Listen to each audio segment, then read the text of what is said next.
श्री गुरुवे नमः। जय जय श्री सीताराम, जय जय श्री सीताराम। श्री राधे श्री राधे, श्री गुरुवे नमः, श्री गुरुवे नमः। नारायण नारायण, श्री गुरुवे नमः। हाँ तो प्रेमियों, जरा एक बार प्रेम से जयकारा लगाइए। प्रेम से बोलिए श्री सद्गुरु भगवान की जय, पगड़ी बाबा की जय, बाल गोपाल की जय, समस्त परिवार की जय, साहिब की जय, समस्त परिवार की जय, बाल गोपाल मुद मंगलमय संत समाज की जय, मलनी धाम की जय, फलहारी बाबा की जय, मौनी बाबा की जय, जोगी बाबा की जय, मुद मंगलमय संत समाज की जय, समस्त परिवार की जय।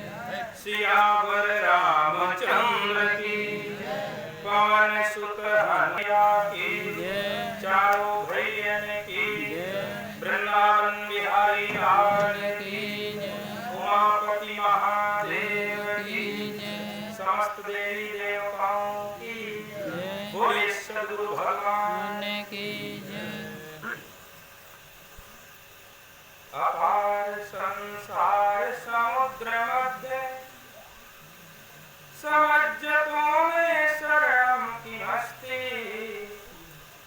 गुरु कृपालो कृपया वदेत, विश्रेष पादाम्बुजदीर्घनम। यस्य दर्शनमात्रेण मनसा स्यात् प्रसन्नता, स्वयं भूयात् धृति शान्ति, सा भवेत् परमो। गुरु निर्मल शान्तकारः, जितेन्द्रियः ब्रह्मचारिणः, काम क्रोधोद्विहाय एतत् शरणं सर्वसुखेन लभ्यते। श्री सद्गुरु के पद कमल बंधन करूं निरंभ से, जिससे न कुछ भी विघ्न हो, सद्बोध के आरंभ से, सद्बोध के आरंभ से, सद्बोध के आरंभ। आध्यात्मिक और भौतिक जीवन को सरल बनाने वाले परमपिता परमात्मा सद्गुरु भगवान के पावन चरण कमलों में कोटि कोटि नमन वंदना करते हुए मलहनी धाम से पधारे हुए परम पूज्य संत महंत राजा राम जी महाराज के चरणों का आशीर्वाद लेकर समैसा धाम से पधारे हुए परम पूज्य संत महंत रामचर साहब जी के चरणों में वंदना करते हुए संचालक महोदय परम दयानिधि संत श्री लक्ष्मण साहब जी के चरणों में नमन करते हुए दूर और नजदीक से पधारे हुए यहाँ पर विराजमान सभी संतों के चरणों का आशीर्वाद लेकर के भगवान के प्रति, सद्गुरु के प्रति, संतों के प्रति अपने हृदय में अपार प्रेम भक्ति भावना लेकर के उपस्थित यहाँ पर समस्त भक्त प्रेमीजन, बाल गोपाल, जहाँ तक हमारी आवाज पहुँच रही है सभी को संप्रेरित कोटि कोटि साहिब बंदगी सत्य गोविंद हरि ओम नमो नारायण। जय श्री राधे, जय श्री सीताराम। जैसा कि आप सभी को विदित है प्रेमियों, हमारे इतिहास में एक कथा आती है गंगा जी इस पृथ्वी पर कैसे आए। आप सभी लोग जानते हैं राजा भगीरथ ने बहुत कठोर तप किया था और उनके तपस्या से भगवान महादेव प्रसन्न होते हैं और उनके जटा के माध्यम से जटा से निकल करके माँ गंगा इस पृथ्वी पर आती हैं और गंगा मैया में स्नान करके सभी लोग पापों से मुक्त हो जाते हैं। मैं कहूंगा माँ गंगा को इस पृथ्वी पर लाने के लिए तप किया था राजा भगीरथ जी ने, और आज ये जो तिसौली ग्राम नगरी ग्राम में ज्ञान की गंगा बह रही है, ये भी इतने आसानी से नहीं आई है। इसमें भी तप करना पड़ा है, तपस्या करना पड़ा है। ये तप किसने किया, कैसे किया, ये भी बहुत विचित्र है। इस ज्ञान की गंगा को हमारे और आपके बीच में लाने के लिए तप किया है स्वरूपलीन भक्तराज पगड़ी बाबा जी ने। पगड़ी बाबा जी के तपस्या से पूरे परिवार के श्रद्धा प्रेम और लगन से यह पावन ज्ञान की गंगा हमारे घर में, हमारे गांव में उतरी हुई है। और सौभाग्यशाली वे लोग हैं जो इस बहती हुई पावन ज्ञान की गंगा में डुबकी लगा रहे हैं।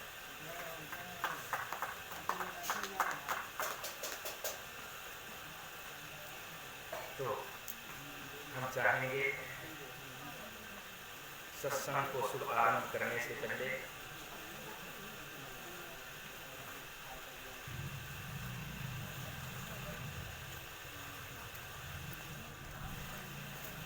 बदलापुर से सदगुरु के प्रेम में डॉक्टर राम प्रकाश शुक्ला जी महाराज जोरदार ताली बजा लीजिए। उमेश मिश्रा जी प्राथमिक शिक्षक संघ के अध्यक्ष जोरदार ताली बजा लीजिए। आप लोग पहले आइए आइए बैठे सदगुरु के आनंद सेवा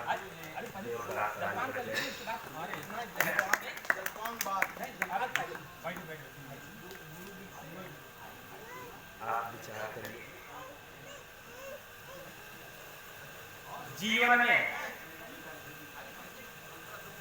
प्रेम यदि हो तो प्रेम में पैदल चलना हो तो भी आनंद आता है।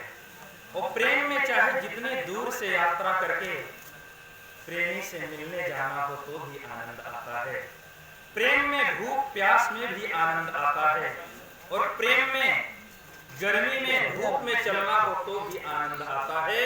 प्रेम में कोई कार्य बोझा नहीं लगता, प्रेम में सब कार्य पूजा लगते हैं। तो प्रेमियों, ये प्रेम में डॉक्टर प्रकाश शुक्ला जी और अध्यक्ष शिक्षा संघ के अध्यक्ष मिश्रा जी महाराज यहाँ पर गुरु के प्रेम में, संतों के प्रेम में पधारे हुए हैं। बहुत दूर से यात्रा करके आ रहे हैं, 80 किलोमीटर।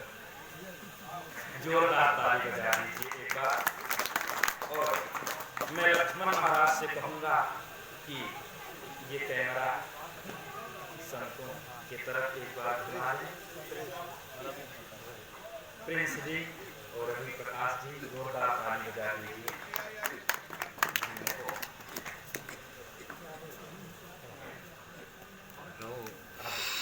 प्रेमियों, यहाँ पर जिनके मेहनत परिश्रम और तपस्या से, मेहनत से ये सत्संग कार्यक्रम चल रहा है, पूरे परिवार के श्रद्धा प्रेम में ये कार्यक्रम चल रहा है। तो सबसे पहले मैं पगड़ी बाबा जी के चरणों का आशीष लेता हूँ। स्वर्गीय श्री सहदेव जी और सुदामा यादव जी खड़े हो जाएं, हाथ जोड़ करके प्रणाम करें। कैमरा घुमा दीजिए, सुदामा जी खड़े हो जाएं। जोरदार तालियां बजा दीजिए। यूट्यूब में ये कार्यक्रम चलेगा। और सीताराम जी खड़े हो जाएं, जोरदार ताली बजा दीजिए। सत्संग भंडारा कार्यक्रम करना ये कोई मामूली बात नहीं है, बहुत बड़ा काम है। सत्संग से, प्रवचन से बहुत लोगों के जीवन का सुधार होता है, बदलाव होता है, जीवन में संस्कार मिलते हैं, लोग सदगुरु के शरण में जुड़ते हैं। ये बहुत बड़े पुण्य का काम है। तो पुण्य करने वाले के दर्शन से पुण्य की प्राप्ति होती है। राम आश्रय पूर्व प्रधानाचार्य जी, प्रिंसिपल साहब खड़े हो जाएं, जोरदार ताली बजा दो। हो रहे हैं कैद कैमरे में प्रिंसिपल साहब। राम अजब साहब, अमीन जी, जोरदार ताली बजा दीजिए। बहुत अपार प्रेम। कैलाशनाथ जी, धन्यवाद। लाल बहादुर जी, बहुत सहज भक्त। नौरंग बहादुर जी, खड़े हो जाएं भैया। नौरंग बहादुर जी अच्छा ड्यूटी पर हैं, तो ड्यूटी पर हैं तो उनके लिए ताली नहीं बजेगी। बिल्कुल प्रसन्न चित्त चेहरा बनाइए, उदास निराश बिल्कुल होकर के मत बैठिए। आइए आइए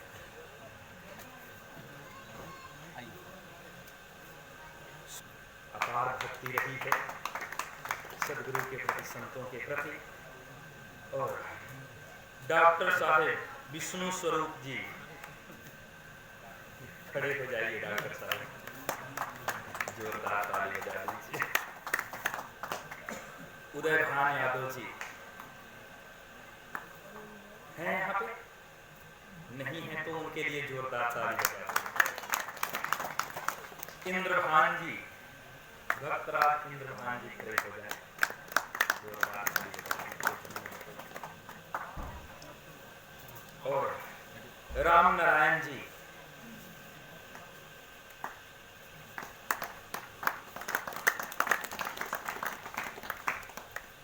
जिनके भजन में पूरी दुनिया डूबी हुई है, राम और नारायण। श्रीपद भगत जी,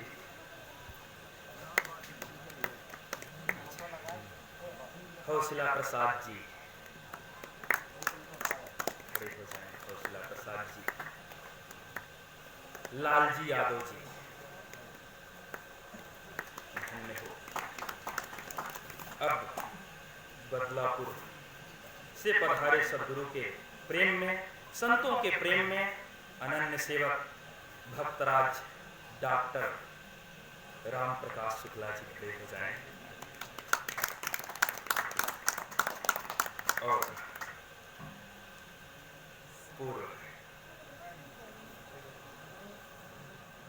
और अध्यक्ष साहब जी, प्राथमिक शिक्षक संघ अध्यक्ष, प्राथमिक शिक्षक संघ अध्यक्ष बदलापुर से उमेश मिश्रा जी महाराज, जोरदार ताली बजा दीजिए एक बार।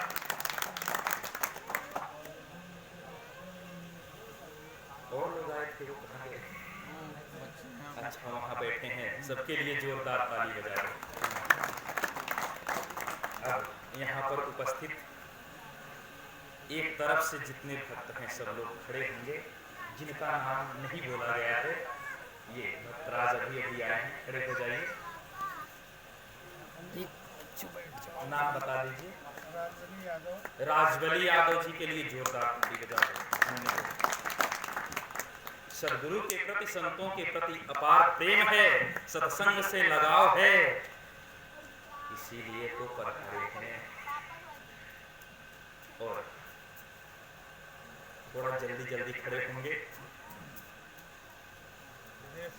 दिनेश सिंह जी के लिए जोरदार ताली बजा दीजिए। दिन प्लस ईस इक्वल टू दिनेश, जोरदार ताली बजा दीजिए। धन्य हो दिनेश जी।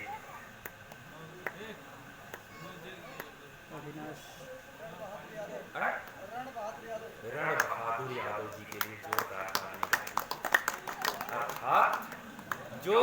काम क्रोध मद लोभ अहंकार को रण क्षेत्र में हरा करके भगवान में डूबे हों रण बहादुर यादव। धन्य हो। अद्या प्रसाद यादव जी के लिए जोरदार ताली बज जाए। धन्य हो। थोड़ा जल्दी जल्दी खड़े हो जाएं। प्रधान जी, तिसौली ग्राम के प्रधान जी विजय बहादुर यादव जी, खड़े हो जाइए प्रधान जी, बजा दो जोरदार ताली। मन इंद्रियों पर विजय प्राप्त करके जो भगवान में डूबे हैं विजय बहादुर।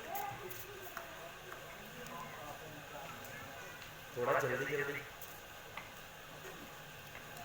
दिनेश जी खड़े हो जाएं। दिनेश जी खड़े हो जाएं। खड़ा दिनेश जी खड़ा बना। अच्छा, अब सभी भक्त एक साथ खड़े हो जाएं जो बाकी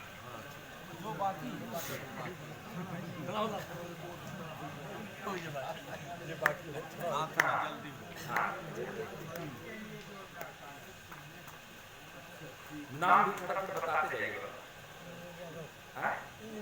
इंद्रजीत यादव, जोरदार ताली बजा दीजिए। और भक्तराज चंद्रिका प्रसाद जी के लिए जोरदार ताली बज जाए। राजेश कुमार यादव जी, जोरदार ताली बजाते रहो। दिनेश कुमार यादव जी, बार प्रेम। अवनीश यादव जी, जोरदार ताली बजा दो। सेवा शंकर यादव जी, रमाशंकर यादव जी, धन्य हो, बहुत प्रेमी प्रभु के। सूर्यनाथ जी के लिए जोरदार ताली बज जाए जी। राजवंत प्रसाद जी के लिए जोरदार ताली बजा दीजिए। भक्तराज रामकरण यादव जी, ये बाबा बता देना। चंद्रशेखर यादव जी के लिए जोरदार तालियां बज जाएं। अब आपकी इजाजत हो तो सत्संग शुरू कर दिया जाए। सबसे पहले परिचय बहुत जरूरी है। सबको जान लेना है कि कौन कहां से पधारे हैं।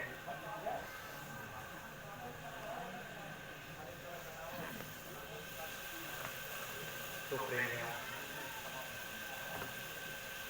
भगवान श्री राम अयोध्या वासियों को बता रहे हैं भक्ति क्या है और भक्ति करने के लिए मनुष्य को क्या करना है। सबसे पहला प्रश्न रामचरितमानस से अध्यक्ष जी, भक्ति क्या है और भक्ति करने के लिए क्या करना है। और उससे पहले भी कोई उदास निराश चेहरा होकर के ना बैठे, थोड़ा मुस्कुराता हुआ चेहरा बनाइए। वैसे गृहस्थी के कार्य में तो हमेशा टेंशन तनाव में ही रहते हैं। कम से कम संतों का सत्संग कुछ समय मिला है, संग मिला है, तो इसमें मुस्कुराता हुआ चेहरा बनाइए।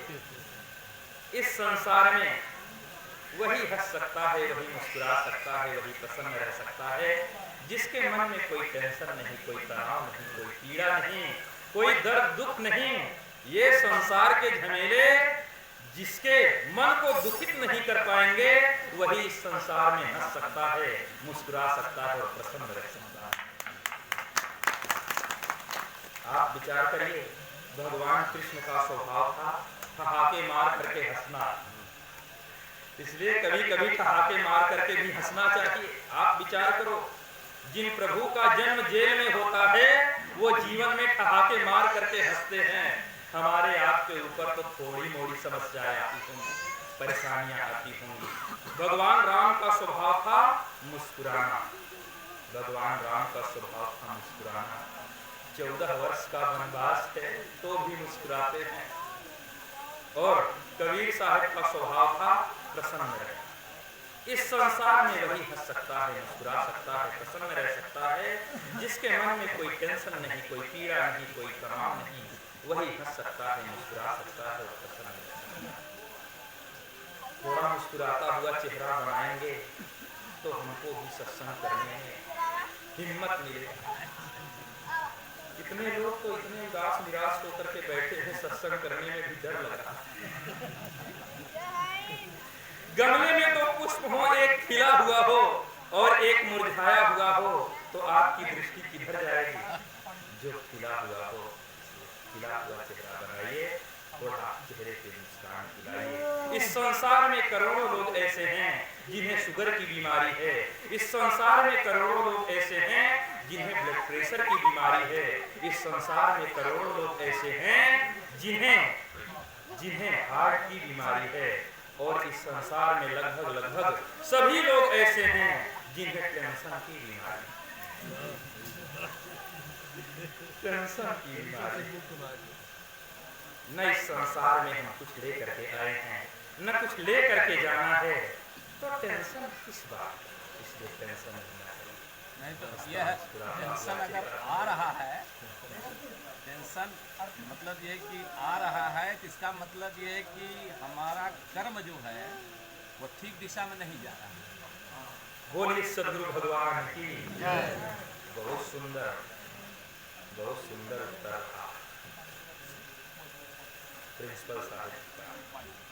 यदि जीवन में टेंशन आ रहा है तो हमारे जीवन में विकार हैं, कमियां हैं, गलतियां हैं। इसीलिए यही टेंशन का सबसे बड़ा कारण। जोरदार ताली बजाएं। तो भक्ति क्या है और भक्ति करने के लिए क्या है? दूसरा प्रश्न श्रीमद् भागवत गीता से भगवान कृष्ण से अर्जुन पूछते हैं, प्रभु इस संसार में ज्ञानी किसको कहा जाता है? किसको ज्ञानी कहा जाता है? ये दूसरा प्रश्न श्रीमद् भागवत गीता से। तीसरा प्रश्न भारत के महान नीतिकार चाणक्य जी से पूछा जाता है, संसार में वे कौन से लोग हैं जो जीते जी स्वर्ग के निवासी होते हैं? मरने के बाद नहीं, जीते जी जो स्वर्ग में बैठे हैं, जो स्वर्ग के निवासी होते हैं, उनके क्या लक्षण होते हैं? और चौथा और अंतिम प्रश्न, इस संसार में वे कौन से लोग हैं जो जीते जी नरक के निवासी होते हैं? ये चार प्रश्न हम सभी के बीच में इस संकीर्तन के साथ आइए सभी लोग प्रेम से गुनगुनाइए। श्री कृष्ण गोविंद हरे मुरारी, हे नाथ नारायण वासुदेवा। श्री कृष्ण गोविंद हरे मुरारे, हे नाथ नारायण वासुदेवा। श्री कृष्ण गोविंद हरे मुरारी, हे नाथ नारायण वासुदेवा। श्री कृष्ण गोविंद हरे मुरारी, हे नाथ नारायण वासुदेवा। हे नाथ नारायण वासुदेवा, हे नाथ नारायण वासुदेवा।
जिसमें गुरु वशिष्ठ जी भी बैठे हैं, मुनि भी बैठे हैं और प्रजा भी सब बैठी है और ब्राह्मण देवता भी बैठे हैं। सभी अयोध्यावासी विराजमान हैं। वहां इस प्रश्न का उत्तर देते हैं, भक्ति स्वतंत्र सकल सुख खाने, भक्ति स्वतंत्र सकल सुख खाने, भक्ति स्वतंत्र सकल सुख खाने, बिनु सत्संग पावहि प्राणी, बिनु सत्संग पावहि प्राणी, भक्ति स्वतंत्र सकल सुख खाने, भक्ति स्वतंत्र सकल सुख खाने, कहु भगति पथ कमनि प्रयासा, कहु भगति पथ कमनि प्रयासा, योग नमक जप तप उपवासा, योग नमक जप तप उपवासा। चौपाई तालियां बजाते हुए सभी लोग बोलिए, हाँ, भक्ति स्वतंत्र सकल सुख खाने, भक्ति स्वतंत्र सकल सुख खाने, बिनु सत्संग न पावहि प्राणी, बिनु सत्संग न पावहि प्राणी, कहु भगति पथ कमनि प्रयासा, कहु भगति पथ कमनि प्रयासा, योग नमक जप तप उपवासा, योग नमक जप तप उपवासा, सरल स्वभाव मन कुटिलाई, सरल स्वभाव मन कुटिलाई, जहाँ लाभ संतोष सदाई, जहाँ लाभ संतोष सदाई। यहाँ पर अब ये भी अध्यक्ष साहब जी माला पहनाए हैं, डॉक्टर साहब पहनाए हैं और अविनाश जी वस्त्रास पहनाए हैं। तो मैं कहूँगा ये माला देखने में जितना सुंदर ये पुष्प लग रहा है, उसी प्रकार से सद्गुरु संतों का आशीर्वाद आपके जीवन में हो, आपका जीवन भी देखने में कितना सुंदर लगने लगे। और जिस प्रकार से पुष्प के अंदर सुगंध है, उसी प्रकार से सद्गुरु की कृपा से, संतों के आशीर्वाद से व्यास गादी ये आशीर्वाद देती है, शुभकामना देती है कि आपके जीवन में प्रेम की सुगंध, भक्ति की सुगंध, ज्ञान की सुगंध, वैराग की सुगंध, सेवा की सुगंध, हरि भजन की सुगंध, प्रेम और सुमन से रहने की सुगंध, ये सब सुगंध आपके जीवन में भक्ति स्वतंत्र सकल सुख खाने। भक्ति क्या है? भक्ति स्वतंत्र है। स्वतंत्र किसे कहा जाता है? स्वतंत्र का अभिप्राय है जिसके पास कम धन हो वो भी भक्ति कर सकता है, जिसके पास अधिक धन हो तो वो भी भक्ति कर सकता है। राजमहल में रह करके भी भक्ति की जाती है, जंगल में रह करके भी भक्ति की जा सकती है, और देश में रह करके भी भक्ति की जा सकती है, परदेश विदेश में भी रह करके भक्ति की जा सकती है। विचार करिए, वही भक्ति प्रहलाद जी पिता के दबाव में रह करके करते हैं, वही भक्ति ध्रुव जी मधुबन में जाकर के करते हैं, वही भक्ति मीरा जी जंगल में रह करके करती हैं, वही भक्ति सेवरा जी महामुनि मतंग ऋषि जी सद्गुरु के शरण में रह करके करती हैं। भक्ति स्वतंत्र है और भक्ति स्वतंत्र। भक्ति करने के लिए हमको क्या करना है? भक्ति करने के लिए शराब छोड़ना होगा, और भक्ति करने के लिए मांस छोड़ना होगा, भक्ति करने के लिए नशा व्यसन भी छोड़ना होगा। भक्ति करना बहुत बहादुरी का काम है। जो बहादुर होगा, जो बुद्धिमान ज्ञानी होगा, और जो घबराएगा नहीं, जो डरेगा नहीं, वही भक्ति कर सकता है। भक्ति करना भी सबके बस की बात नहीं है। भक्ति करने के लिए गाली को छोड़ना होता है। भक्ति करने के लिए क्रोध को कंट्रोल में रखना होता है। भक्ति करने के लिए ईर्ष्या निंदा नहीं करनी होती है। भक्ति करने के लिए शराब को छोड़ना पड़ता है। भक्ति करने के लिए मांस भक्षण करना छोड़ना पड़ता है। भक्ति करने के लिए नशा व्यसन छोड़ना पड़ता है। भक्ति करने के लिए दुर्गुणों को छोड़ना पड़ता है। तो भक्ति स्वतंत्र, अर्थात जब आप भक्ति करते हैं तो भक्ति आपको गलत कर्मों से स्वतंत्र कर देती है। कोई गलतियां जीवन में नहीं रह सकती हैं। जो भक्ति करेगा वो कोई नशा व्यसन नहीं कर सकता, और यदि करेगा तो फिर वो भक्ति के नाम पर समझ लो हंसी करता है। आप विचार करो, एक जगह सत्संग कर रहे थे, प्रवचन हो रहा था, तो उसमें एक भक्त जी खड़े हो गए और वो कहे, महाराज भक्त होने से क्या फायदा, वो तो सिगरेट पी रहे, माला पहने तो सिगरेट पी रहे, बीड़ी पी रहे थे। कहने का अभिप्राय है प्रेमियों, आप भक्ति करो, नशा व्यसन भी कोई मत करो, कोई नशा व्यसन मत करिए, नशा व्यसन का त्याग कर लीजिए। भक्ति स्वतंत्र, जब आप भक्ति करते हैं तो भक्ति आपको दुर्गुणों से, विकारों से स्वतंत्र कर देती है। भक्ति स्वतंत्र सकल सुख खानी, और सभी सुखों की खानी है। गलतियों से स्वतंत्र कर देती है। जीवन में जब हम विकारों से और गलतियों से स्वतंत्र हो जाएं तो हमारे जीवन में सुख ही सुख होगा। और सकल सुख खानी, सकल सुख क्या है?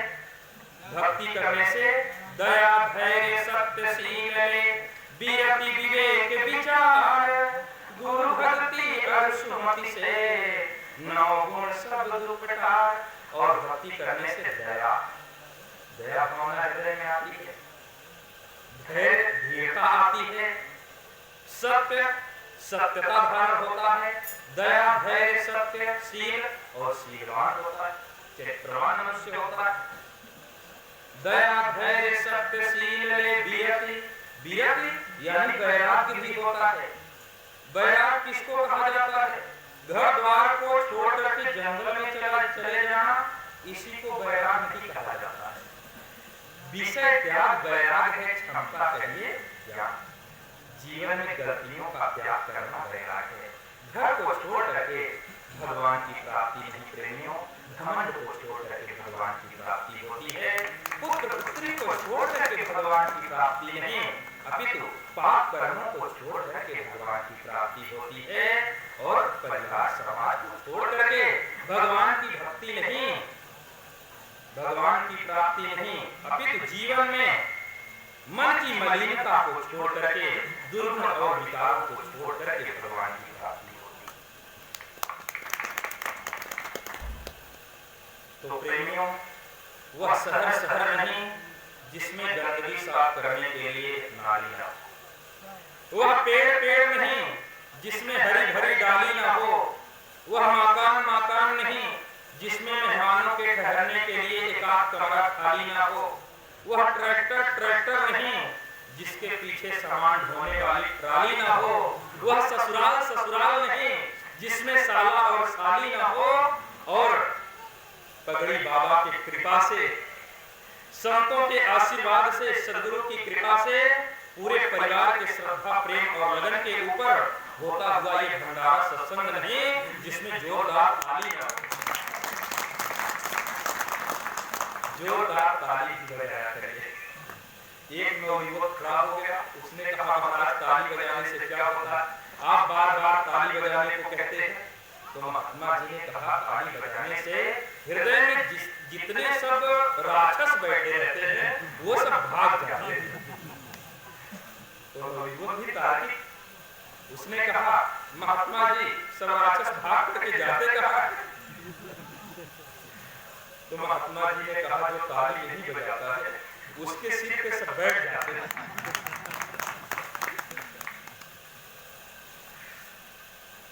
ताली की बजाया करिए। भक्ति स्वतंत्र सकल सुख खाने और सकल सुखों की खाने है।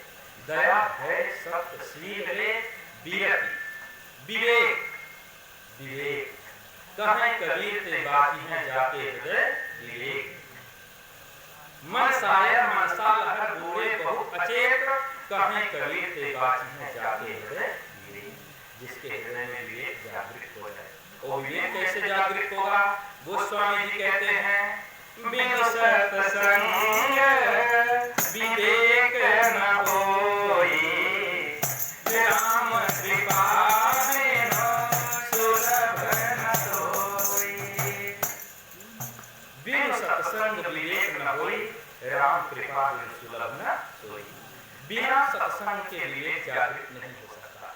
जैसे सत्संग के शब्द सत्संग से ज्ञान हम सभी के बीच में चल रहा है और लगभग 3 घंटे से सत्संग चल रहा है।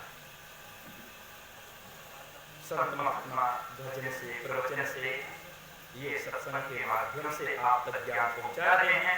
अब जिसके हृदय में ज्ञान जागृत हो जाए, मानो सत्संग को सुन करके जिसको बीड़ी पीने की आदत हो वो छोड़ दे, तो मानो फिर विवेक जागृत हो गया। मैं कहूंगा यहाँ पर संत महात्मा पधारे हुए हैं परिवार के अपार प्रेम के ऊपर, पूरे परिवार के प्रेम में। तो मैं कहूंगा संतों को जो कुछ दान दक्षिणा देना है ठीक दीजिए। मैं अपने लिए कह रहा हूं कि कुछ मत दीजिएगा। बस आप बीड़ी छोड़ने पीने की यदि आदत हो तो वो आदत मुझको दे दीजिएगा। आपके जीवन में सिगरेट पीने की आदत हो तो आदत मुझको दान दे दीजिएगा। किसी के जीवन में यदि शराब पीने की आदत हो तो आदत मुझको दान दे देगा। जीवन में जो कुछ विकार और दुर्गुण होंगे उन्हीं को मुझको दान कर देना, वही मेरे लिए सबसे बड़ा दान है। जो दान करने से आपका जीवन स्वर्ग बन जाए वही तो मेरे लिए सबसे बड़ा दान है। शराब भी बहुत लोग पीते, अच्छा शराब पीने वाले यदि शादी होने से पहले वो ईमानदारी से बता दे कि हम शराब पिएंगे, इच्छा करे शादी करो या ना करो, तो फिर जीवन भर कुंवारे रह जाना होगा, शादी नहीं हो सकती। लेकिन उस आदत को छुपा लेते हैं और जब देखने आते हैं लोग तो ऐसे बैठते हैं जैसे राम जी बैठे। शराब जितने लोग नहीं डूबे आज तक नदियों के बहते पानी में, जितने लोग नहीं डूबे आज तक समुद्र के लहराते पानी में, जितने लोग नहीं डूबे आज तक कुएं के गहरे पानी में, उससे ज्यादा लोग डूब करके मर गए बोतलों के बंद पानी में। बोतलों के बंद कोई शराब पीता है, कम उम्र में मर जाता है, पत्नी विधवा हो जाती है, बच्चे अनाथ होने का दुख भोगते हैं, घर की व्यवस्था बिगड़ जाती है। इस शराब पीने की आदत को छोड़ दीजिए, मत लीजिए शराब। हमने सुना है एक गरीब आदमी अपने द्वार पर बैठ करके खांस रहा था, उसको सर्दी हो गई। तो एक जमींदार साहब, उनका मकान बिल्कुल सामने था, उनको बहुत बुरा लगा कि ये यहीं बैठ करके खांस रहा है। जमींदार साहब आते हैं और आकर के कहते हैं तुम यहाँ बैठ करके खांस रहे हो, द्वार पे शर्म नहीं आती, दवा क्यों नहीं ले लेते? तो उस गरीब ने कहा दवा तो ले रहा हूं, दवा से आराम नहीं मिल रहा। तो फिर 2 घूंट शराब पी लो। नाम भी रख दिए हैं, इसका नाम रख दिए हैं लोग चिंता हरण टॉनिक। मैं कहूंगा यदि पहली बार नाम आप सुनिए तो आप भी गलती से 2 घूंट पी लेंगे, चिंता हरण टॉनिक कह करके पिला देंगे। आप विचार करिए, धन की समस्या है और कोई शराब पी करके रात्रि भर सो जाए तो क्या सुबह धन की समस्या समाप्त हो जाए? कोई बहुत बीमार है, वो बहुत टेंशन में है, तनाव में है और शराब पी करके रात्रि भर सो जाए तो सुबह उठने के बाद बीमारी दूर हो जाए। पुत्री की शादी करना है और व्यवस्था नहीं बन पा रही है, वो शराब पी करके रात्रि भर सो जाए तो क्या आराम से शादी विवाह हो जाए, ये समस्या समाप्त हो जाए? नहीं प्रेमियों, शराब पीने से तो समस्या और खड़ी हो जाएगी, इसलिए शराब भी नहीं पीना चाहिए। दया भय सत्यशील वियति विवेक। विवेक, जिसके हृदय में विवेक जागृत हो जाएगा फिर वो गाली नहीं देगा, फिर वो क्रोध भी नहीं करेगा, फिर वो निंदा भी नहीं करेगा, फिर वो ईर्ष्या भी नहीं करेगा। ईर्ष्या यदि राग करता है किसी से अपने से कर रहा, यदि द्वेष करता है किसी से अपने से कर रहा, वो किसी से ईर्ष्या भी नहीं करेगा। और यदि विवेक जागृत हो जाए तो फिर झूठ भी नहीं बोलेगा, शराब भी नहीं पिएगा, वो मांस भक्षण भी नहीं करेगा और वो गुरु के शरण में लग जाएगा, भक्ति में लग जाएगा, भगवान के सुमिरन में लग जाएगा, जिसके जीवन में विवेक जागृत हो जाए। दया भय सत्यशील वियति विवेक। विचार, विचार विचार पूर्वक एक जीवन के सब कार्य हैं तो जीवन में कभी दुख नहीं हो सकता है। करहु विचार जो सब दुख जाई, परिहर झूठा के सगाई। करहु विचार जो सब दुख जाई, परिहर झूठा के सगाई। बोलना है तो भी विचार पूर्वक बोलिए। कितने लोग अपने बोलने के स्वभाव से ही दुखी, जो मन में आता है सो बोलते हैं, वो कोई पकड़ के पिटाई कर देता, तो इससे वो दुखी है बोलने के स्वभाव से, बोलने की कला की। और विचार, किसी के जीवन में खान पान का भी विचार नहीं है, अर्थात वो चाहे जो कुछ भी खाता पीता रहता है, तो इससे क्या होता है, शरीर में रोग पैदा हो जाते हैं, उससे भी दुख हो जाता है। और उठना बैठना भी विचार पूर्वक होना चाहिए। जीवन के हर कार्य विचार पूर्वक जिसके होते हैं उसके जीवन में सुख का सागर लहराता है।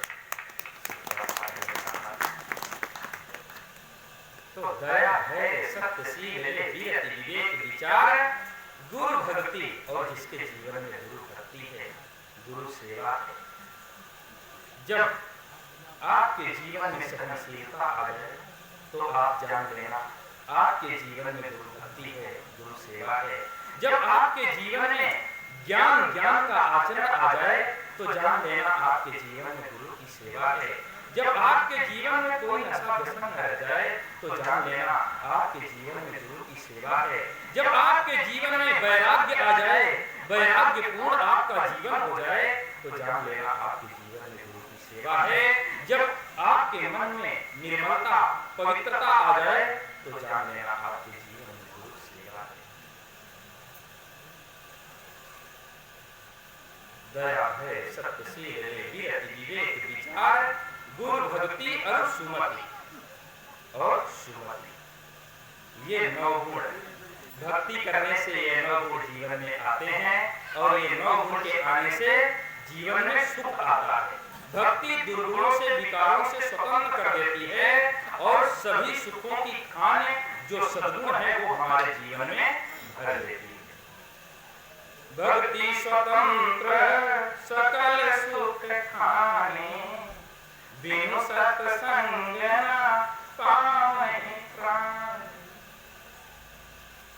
वह जो सकल सुखों की खानी भक्ति है वो बिना सत्संग के नहीं मिल सकती। जिसको सत्संग मिले उसको आनंद ही आनंद है। जाइए डॉक्टर साहब, अध्यक्ष साहब, प्रिंसिपल साहब, गुनगुनाइए। जिसको जीवन में मिला सत्संग है, एक बार सभी लोग दोनों हाथ ऊपर उठाएंगे, सभी लोग, और ताली बजाते हुए, देखिए व्यायाम भी हो जाएगा पूरा, और ताली बजाते हुए साथ में गाएंगे। जिसको जीवन में मिला, आर्गन, ढोलक, तबला, मजीरा ये सब नहीं है, आपकी ताली सब कुछ है। जिसको जीवन में मिला सत्संग है, उसे हर घड़ी आनंद ही आनंद है। जिसको जीवन में मिला सत्संग है, उसे हर घड़ी आनंद ही आनंद है। जिसको जीवन में मिला सत्संग है, उसे हर घड़ी आनंद ही आनंद है। जिसको जीवन में मिला सत्संग है, उसे हर घड़ी आनंद ही आनंद है। सभी भक्त ताली बजा रहे हैं, कैमरा उनके तरफ घूम जाए तभी खुशी वाली है। जिसको जीवन में मिला सत्संग है, उसे हर घड़ी आनंद ही आनंद है। जिसको जीवन में मिला सत्संग है, उसे हर घड़ी आनंद ही आनंद है। जिसका प्रभु जी से जुड़ा संबंध है, जिसका प्रभु जी से जुड़ा संबंध है, उसे हर घड़ी आनंद ही आनंद है। जिसका प्रभु जी से जुड़ा संबंध है, उसे हर घड़ी आनंद ही आनंद है। बिना अभ्यास के बहुत ज्यादा हाथ ऊपर उठा करके ताली बजाओगे तो फिर हाथ भी कल से दर्द करेगा, इसलिए थोड़े समय ही गुनगुनाते रहिए। जिसको जीवन में मिला सत्संग है, उसे हर घड़ी आनंद ही आनंद है। जिसको जीवन में मिला सत्संग है, उसे हर घड़ी आनंद ही आनंद है। मीरा सूर कबीर ने गाया, तुलसी नानक ने दर्शन पाया।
ताली बजाते हैं, उन हाथ में गोविंद का वास है।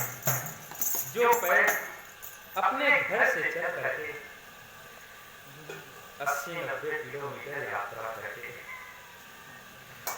गुरु के प्रेम में, संतों के प्रेम में, सत्संग के प्रेम में यहाँ पर आए हुए हैं, उन पद में, उन पैरों में भी गोविंद का वास है।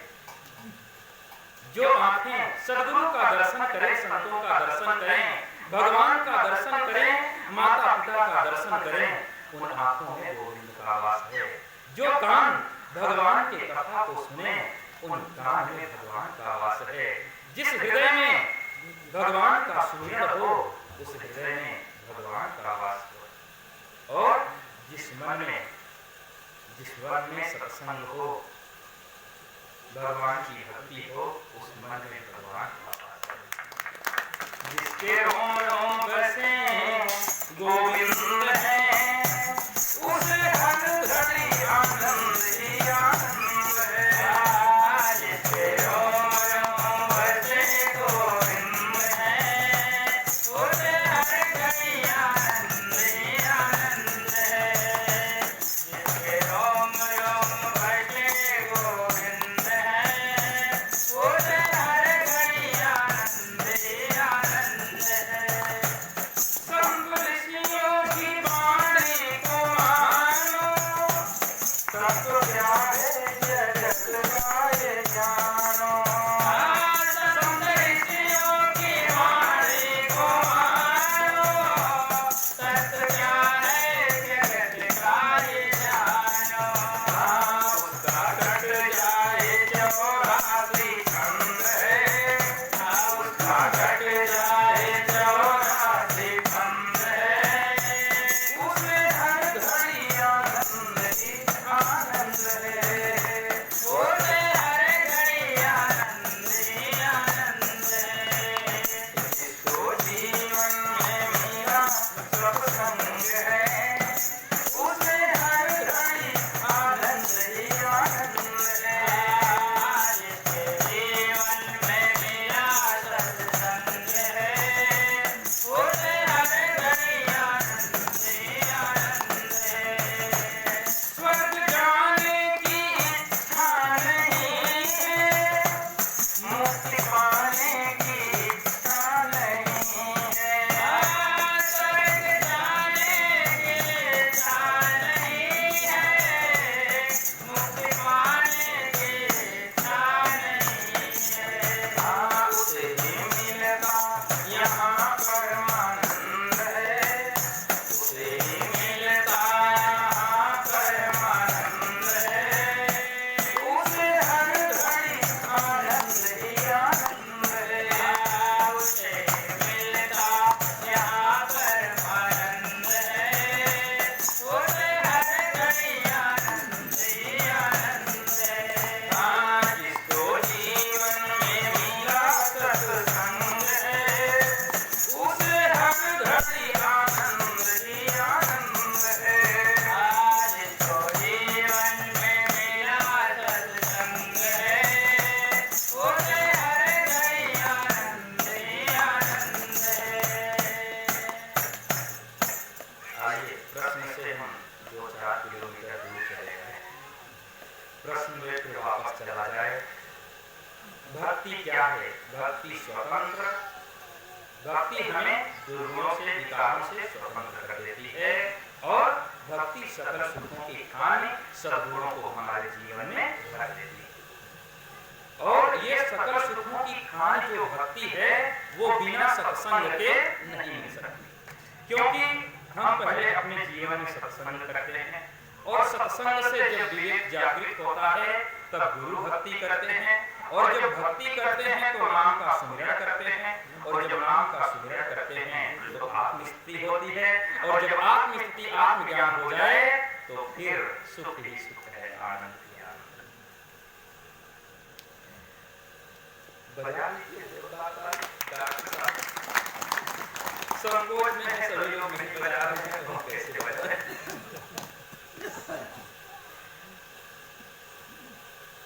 तो भक्ति स्वतंत्र, सकल सुख खाने, बिनु सत्संग न भावे प्राणी। क्या है, ये इस प्रश्न का उत्तर रहा। भक्ति स्वतंत्र है और सभी सुखों की हानि है। और भक्ति करने के लिए मनुष्य को क्या करना पड़ता है? कहु भगति पथ कमने प्रयासा, योग नमक जप तप उपवासा। भक्ति के मार्ग में निरंतर आगे बढ़ने के लिए क्या करना है? न जप करना है, न तप करना है, न उपवास करना है, तो फिर क्या करना है? सरल स्वभाव मन को सिखाए, सरल स्वभाव मन को सिखाए, सरल स्वभाव मन को सिखाए। जहाँ लाभ संतोष सहाय,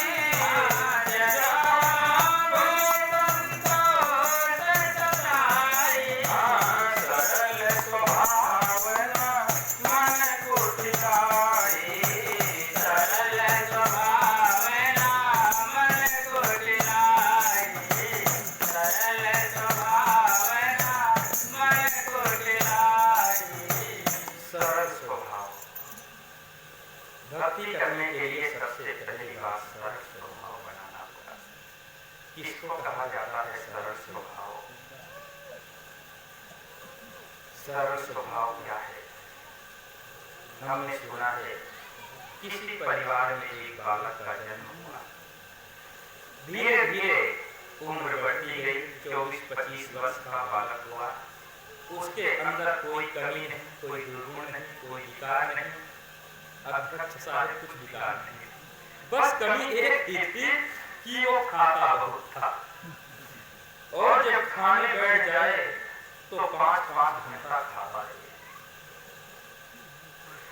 अधिक खाने से भी बहुत समस्या है, अधिक खाने से 100 बीमारियां फ्री में आती है, अधिक खाने से बहुत आलस्य आता है, अधिक खाने से बहुत निद्रा आती है। हमारे प्रिंसिपल साहब बता रहे थे बहुत संयम से सब खान पान होना चाहिए। वो पूरा ये लगभग 4-5 घंटे बैठे रहते हैं। आप विचार करो, भक्तों की महानता सबसे बड़ी है। यहाँ तो संत महात्मा बदल करके प्रवचन दे रहे हैं, प्रवचन सुना रहे हैं, और भक्त तो शुरू से ही बैठे। संतों का नंबर आधा घंटा 1 घंटा चल रहा है और भक्त 3-4 घंटे से बैठे ही में लगा है। हाँ, तो सरल स्वभाव, कोई अवगुण नहीं, कोई विकार नहीं था, बस कल एक खेती खाता था और जब खाने बैठ जाए तो 5-5 घंटे तक खाता रहे और काम कुछ न करे। जो बहुत खाएगा वो काम कुछ नहीं कर पाएगा, वो खाएगा और सोएगा और कुछ काम कर ही नहीं पाएगा। कम भोजन करने से 100 बीमारियां दूर हो जाती हैं। कम भोजन करने का अभिप्राय इतना भी कम नहीं कि बहुत कम करो, भूख से 1-8 रोटी कम ही खाएं, कम भोजन करें।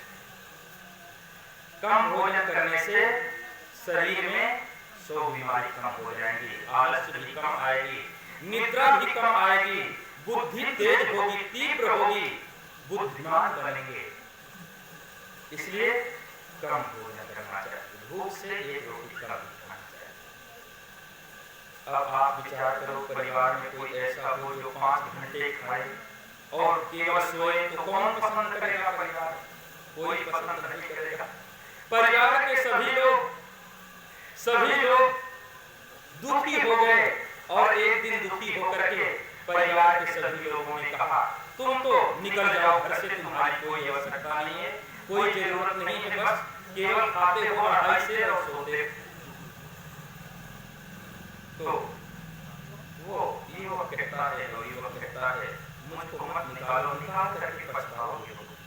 सभी घर वाले कहते हैं तुमको निकाल करके तो कोई नहीं पछताएगा, बल्कि तुम चले जाओगे तो पश्चाताप समाप्त हो जाएगा। सीधा सरल व्यक्ति नवयुवक निकल गया, और जब निकल गया तो फिर अब जाए तो जाए कहाँ? जहाँ भगवान ले जाए वहाँ। कुछ दूर जाने के बाद क्या देख रहा है? मंदिर, भगवान का मंदिर, और मंदिर के पास में मंदिर के महंत जी जो पुजारी जी हैं वो बैठे हैं। तो जा करके प्रणाम करता है और कहता है, प्रभु आप कौन हैं? महात्मा जी कहते हैं, हम सेवक हैं मंदिर के। तो आप महंत जी हो, यहाँ क्या करना होता है? इतने में उनके दो चेले आते हैं, वो भी बिल्कुल देखने में मोटे ताजे। तो वो समझ जाता है कि यहाँ खाने पीने की कोई परेशानी नहीं, यहाँ क्या करना होता है महाराज जी? महाराज जी ने कहा, यहाँ तो बस भोजन करना होता है और भजन करना होता है, और कोई तीसरा काम है ही नहीं। तो दोनों युवक भी समझ जाता है कि अच्छे स्थान पर आ गए हैं। तुरंत हाथ जोड़ करके और चरणों में गिर पड़ता है, कहता है, प्रभु मुझे आप अपना शिष्य बना लीजिए। महात्मा जी तुरंत चंदन लगाते हैं, माला पहनाते हैं और भक्त बना देते हैं। अब वो वही मंदिर में रहने लगा, भोजन करे भजन करे। एक दिन उसने गुरु महाराज से पूछा, गुरु महाराज मंदिर में कितनी पंक्तियां होती हैं? तो गुरु महाराज ने कहा, यही कोई 4-5 पंक्तियां होती हैं। तो मैं 4-5 पंक्तियों में बैठूं, कोई परेशानी तो नहीं?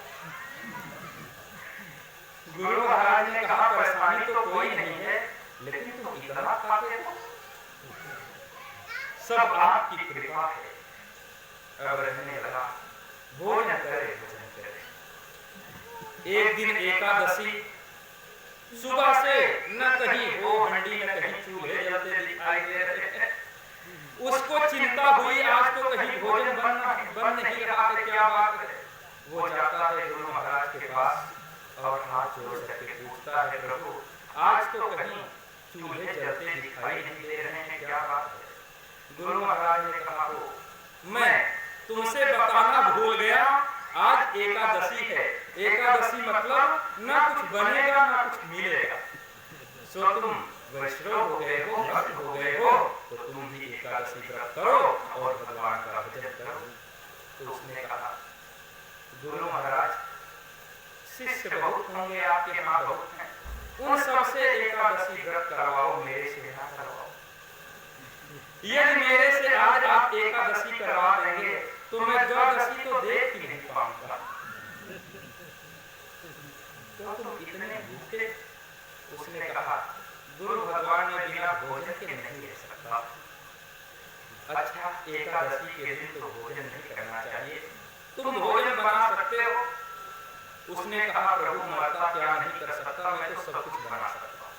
तो ठीक है, भंडारी के यहाँ से जा करके राशन ले लो, और राशन ले जा करके नदी के किनारे पेड़ के नीचे चले जाओ, वहां भोजन बनाओ और सबसे पहले भगवान को भोग लगाना, फिर उसके बाद भोजन भंडारी से सब राशन मिल जाता है। नवयुवक ये भक्त नदी के किनारे पहुंचता है, पेड़ के नीचे। आज जीवन में पहली बार भोजन बना रहा है, बहुत देर में भोजन बनता है, और भोजन बनने के बाद उसको याद आता है, गुरु भगवान ने कहा है पहले भगवान को भोग जरूर लगाना। सो उसने कहा, प्रभु मैं मंत्र उपाय कुछ जानता नहीं हूँ। सो ऐसे सरल भाव से कहने लगा, राजा राम आइए, प्रभु राम आइए, मेरे भोजन का भोग लगाइए, मेरे भोजन का भोग लगाइए। राजा राम आइए, प्रभु राम आइए, मेरे भोजन का भोग लगाइए, मेरे भोजन का भोग लगाइए। नहीं आए भगवान, वो तो इतना सीधा सरल है कि वो जान रहा है भगवान ऐसे आते ही। तो उसने कहा, प्रभु आप सोच रहे होंगे कि रूखी सूखी रोटी खाने और नदी का पानी पीने कौन जाए, मंदिर में से तो सब हाथ हैं हमारे। प्रभु आज मंदिर के धोखे में न रहना, वहां से प्राण बचा करके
सोच रहे हैं मंदिर में सब खाते हैं, हमारे वहाँ 56 प्रकार के सब व्यंजन हैं।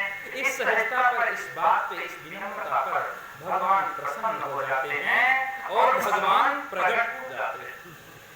जैसे पगड़ी बाबा की कृपा से, संतों के कृपा से, सदगुरु की कृपा से, पूरे परिवार के श्रद्धा, प्रेम और लगन से यहाँ पर संत महात्मा प्रकट हो गए, संत भगवान प्रकट हो गए हैं। वैसे भगवान भी उस सहजता और विनम्रता से प्रकट हो गए। और डॉक्टर राम प्रकाश शुक्ला जी प्रकट हो गए हैं।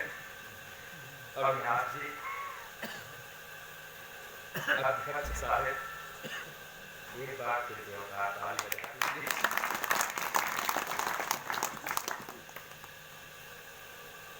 प्रकट हो गए भगवान। तो भगवान अकेले नहीं आए, राम बाम दिस जानकी, भगवान श्री सीताराम भगवान की मनमोहन छवि देख करके आह्लादित हो गया, प्रसन्न हो गया, आंखों से आंसू धारा करने लगे, प्रभु के चरणों में गिर पड़ता है,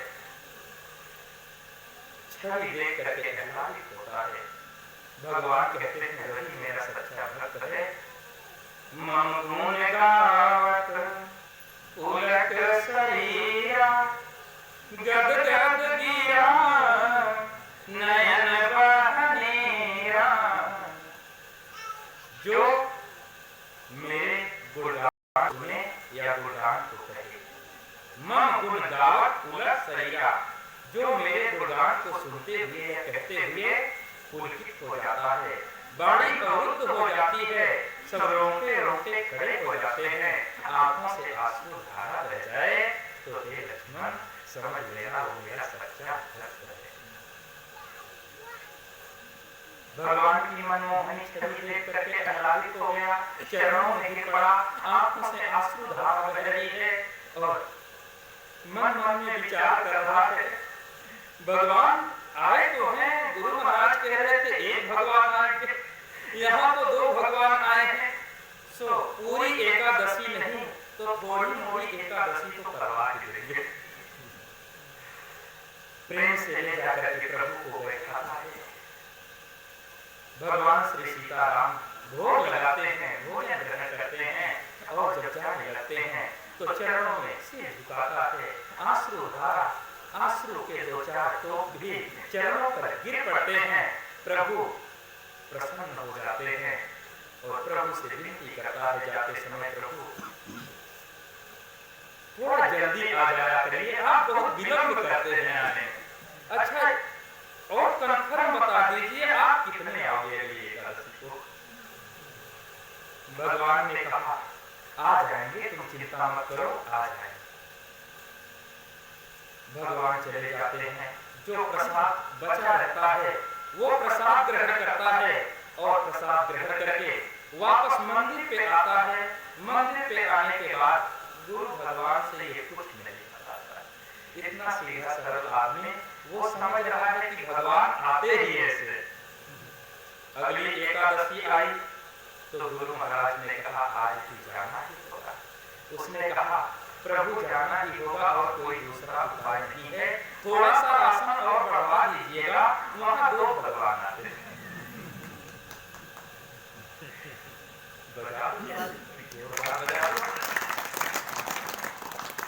बीच बीच में जोरदार ताली भी बजा दिया करें, नहीं तो फिर आलस से लग जाएगी और निद्रा भी आ जाएगी।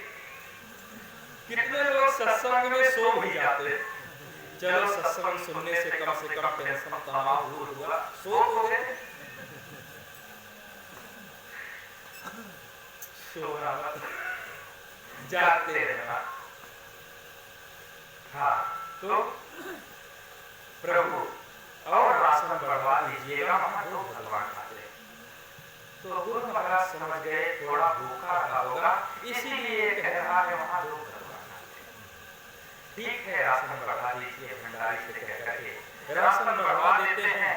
आता है सब राशन लेकर के दूसरी एकादशी को नदी के किनारे पेड़ के नीचे और भोजन बनाता है और बनाने के बाद फिर भगवान को पुकारने लगता है, राजा राम आइए, सीता राम आइए, मेरे भोजन का भोग लगाइए, मेरे भोजन का भोग लगाइए, राजा राम आइए, भगवान राम आइए, मेरे भोजन का भोग लगाइए, राजा राम आइए, प्रभु राम आइए, सीता राम आइए, मेरे भोजन का भोग लगाइए, मेरे भोजन का भोग लगाइए।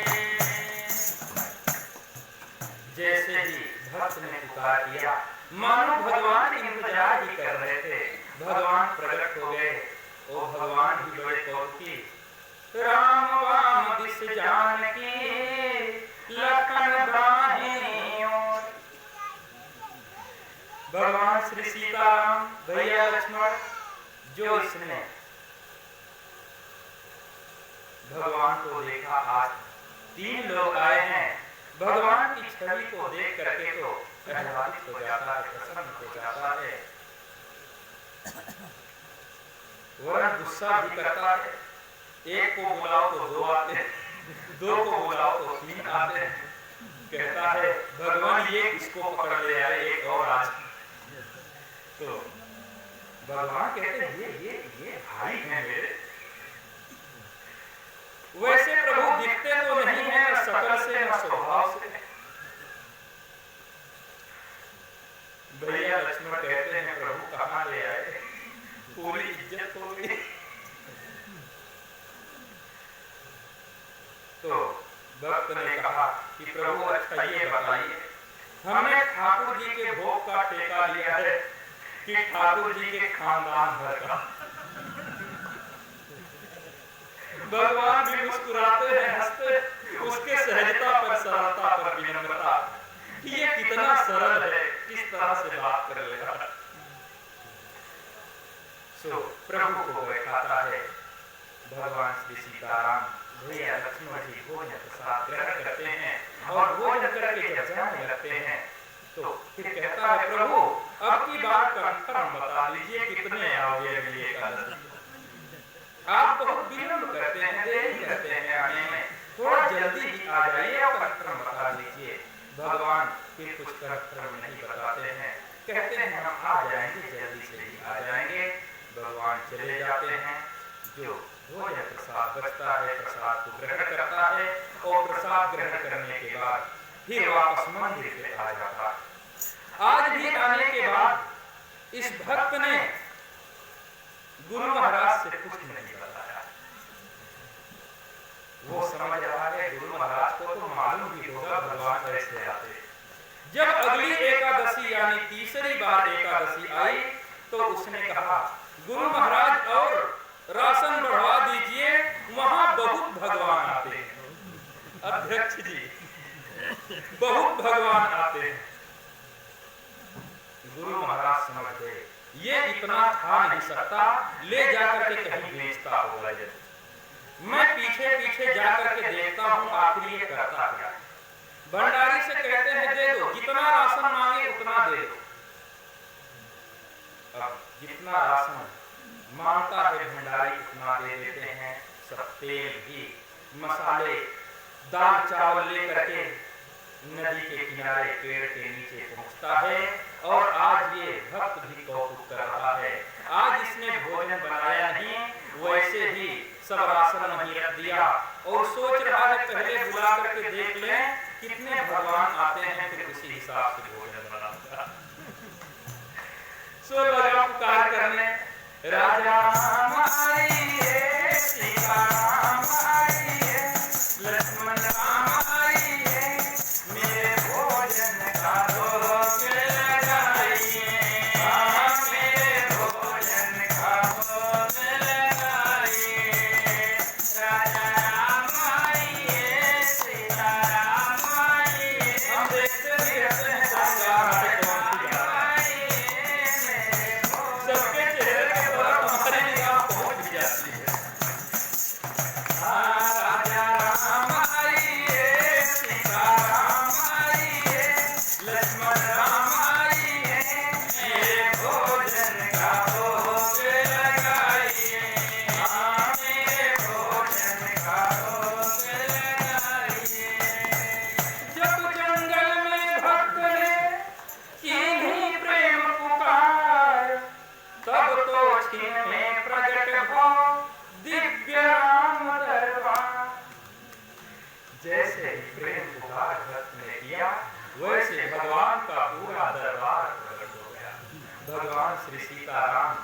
श्री लक्ष्मण जी, श्री भरत जी, श्री शत्रुघ्न जी, श्री हनुमान जी।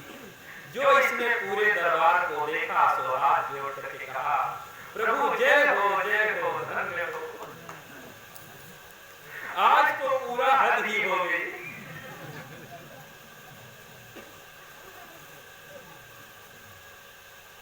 हम कितना समझाए प्रभु, आप कितने आओगे सही से बताते नहीं हो, और आज तो पूरा। सो ये सब रखा हुआ है राशन, भोजन में आज बनाया नहीं हुआ, आज भोजन बनाया नहीं हुआ, आप ये सब राशन रखा हुआ है, बनाइए और पाइए। भगवान ने कहा